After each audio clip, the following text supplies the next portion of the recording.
off is if you wouldn't mind, since you're kind of speaking for everybody, I know if you're not comfortable, like, speak on their behalf, that's okay. But if you can at least give me, like, a quick synopsis of all your band members, their names, the instrument, and how you guys kind of came to be. Yep. My name is Maddox Messer. I play the bass in the band Messer, along with Derek Messer, Ken Younger. Let me back up. Derek Messer is our singer. Should say that. Ken Younger is our drummer. Donnie Deville, Double D, he is our rhythm guitar player. And the beautiful guy with the heart of gold, Javier Contreras, is our lead guitar player. And collectively, yes, we make up Messer. Nice. All right. So now, when it comes to you guys and how you all evolved, how did you guys come to? Like, where did you guys come from? How did you guys meet each other? Was it just happenstance? I see the two of you are related. Well, not really. Maddox Messer is a professional name for me. I originally was just going by the name Maddox as a hairdresser. My background is cosmetology. I've been a hairdresser for, 15 years, 10 years.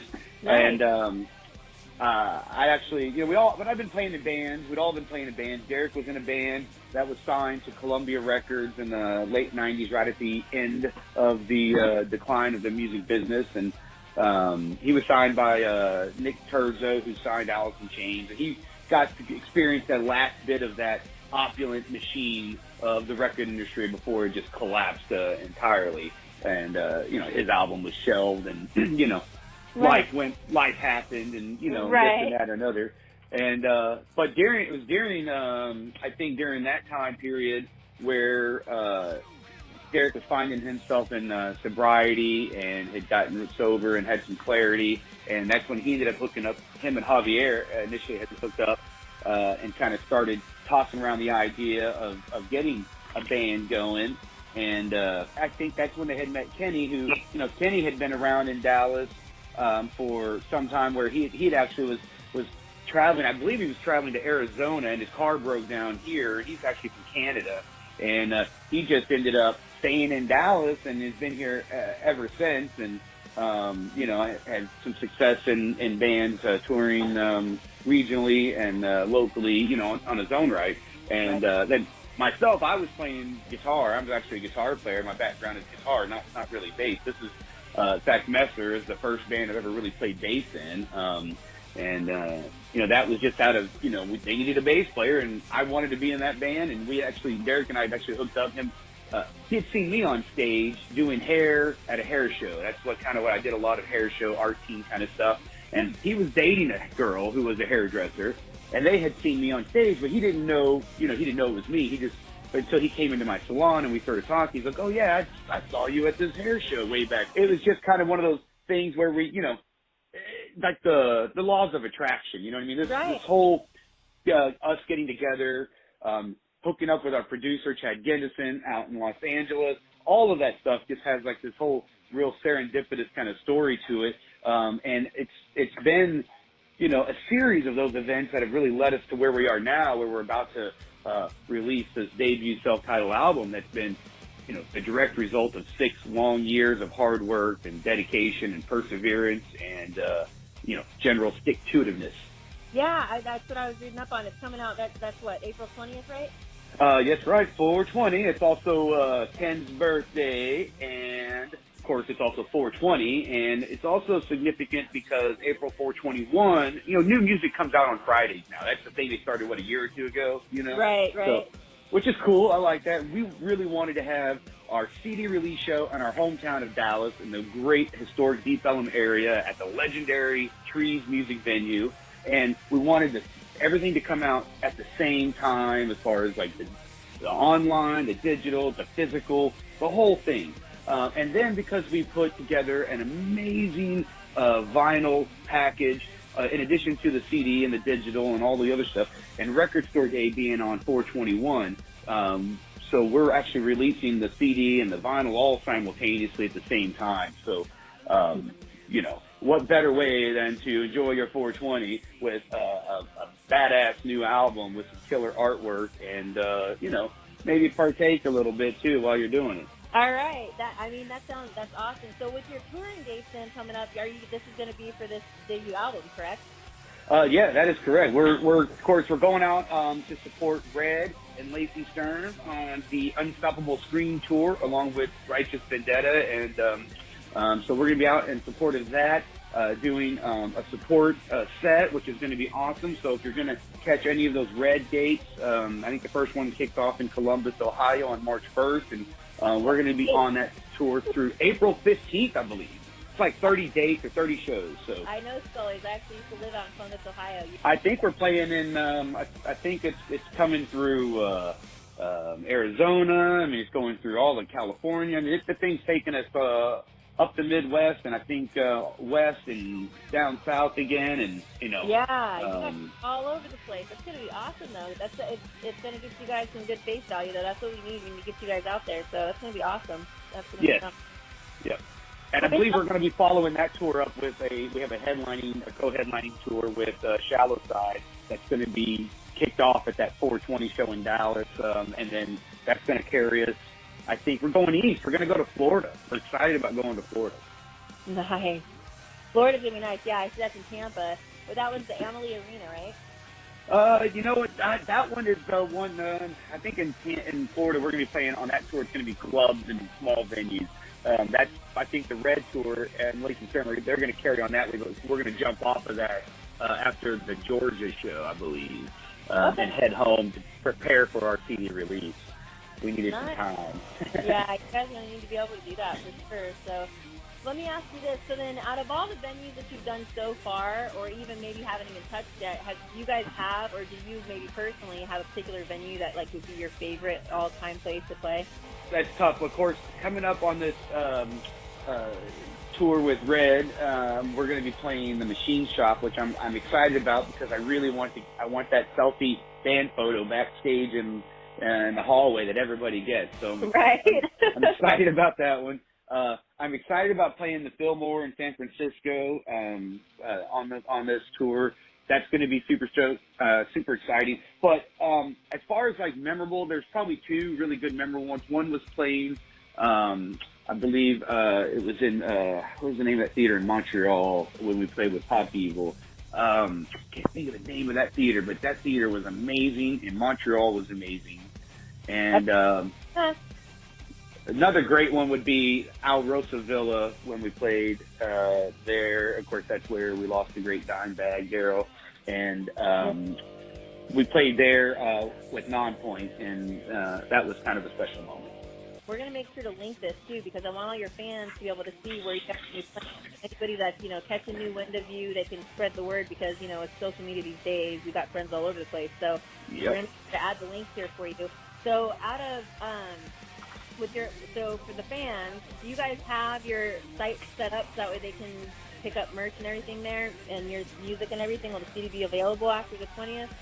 Yep. Well, yes, the CD will be right now. Of course, you could pre-order all of that stuff and some amazing exclusive items at our Pledge Music page, which you can find us on pledgemusic.com by searching Messer, and you'll pull up, and we have items from I believe starting at $10 up to $100 packages, which are going to include like 180-gram vinyl with a special box set that's going to come in with we got all kinds of stuff planned.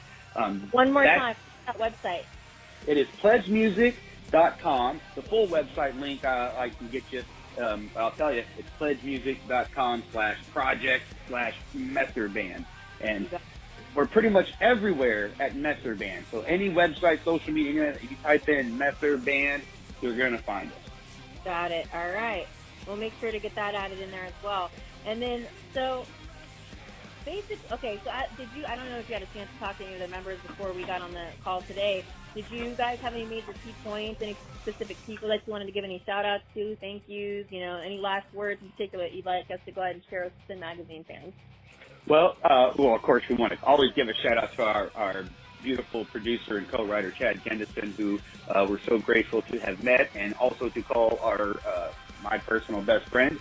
Our entire team right now is just kicking so much ass, and we're extremely grateful and thankful for everybody who's a part of the Messer Machine. And if you want to be a part of the Messer Machine, all you got to do is go to messerband.com and sign up on email, and then bam, you're in. Yes, that is where it's at. So I'm going to tell you guys right now, like, I am totally head over heels on this Make This Life song. So where did that come from?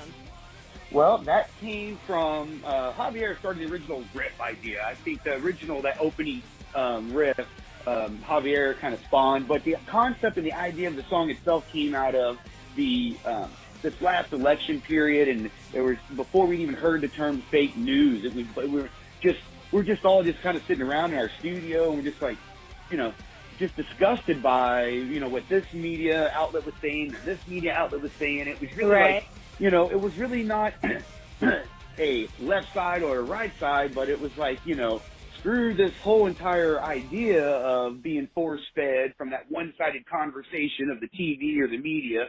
And it was like, we're tired of this.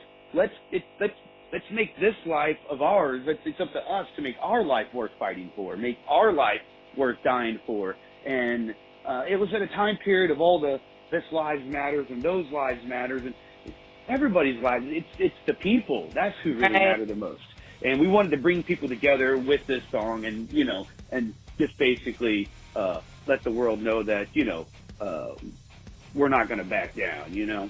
Right. No, I really liked it. I really like it a lot, actually. So I'm really excited and stoked to see this new album. So we've got as a encompassment as a whole, what is your ultimate goal as a band? What do you guys hope to accomplish? Gosh, well, the main thing we want to do is just try to get out and change as many people's lives in a positive way with the power of music. Music has a great way of healing people and getting you through all kinds of moments in life, both happy and sad. And if we could just be the soundtrack to some of that, then our job is complete. All right. I like it. I'm liking it. All right. Do you have any questions for me right now? Any questions for Sinn Magazine? No, I think you're doing a great job. I thank you so much for taking the time to interview us today. So. Hey, not a problem at all. I do apologize for the delay there, though. Just kidding. I'll let that slide. I'm pretty technical punctual error guy. here. But no, I do appreciate it, though. Hey, you know what? I'm out here in San Antonio, so when you guys make your way down here, I will definitely be there. So. Nice. I think we actually are going to be in San Antonio again. I'll tell you that date, actually, if you give me 1 second, because it's going to be on April 4th. Yep, that's it. Yeah. That's right. So it's in my calendar. Nice. Yeah, I'm excited. You know, my dad's actually from San Antonio.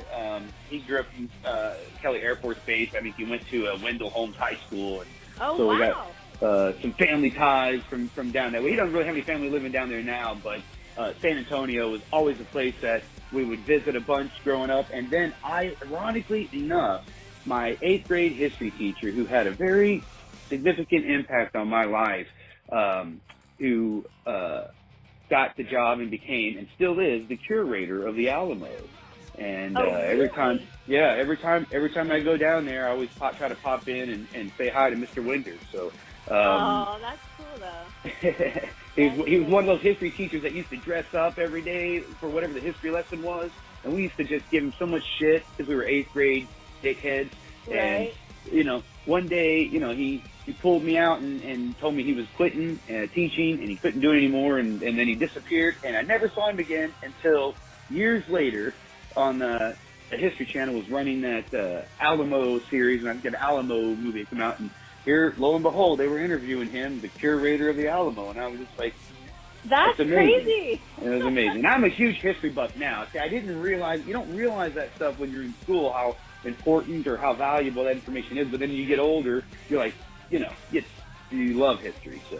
Right. No, I'm with you. That's true.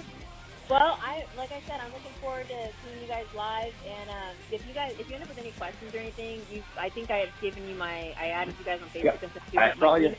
Yeah, don't hesitate to, reach out to me directly or or whatever. Just and when we get in town, if you need a photo press or anything like that, just reach out to us. We'll try to accommodate you any way we can. Awesome. Thank you so much. Hey, it was a pleasure speaking with you, and thank you again for understanding. I appreciate it. Hey, no worries. All right. You enjoy the rest of your day, okay? All right, bye-bye. Take care. Bye.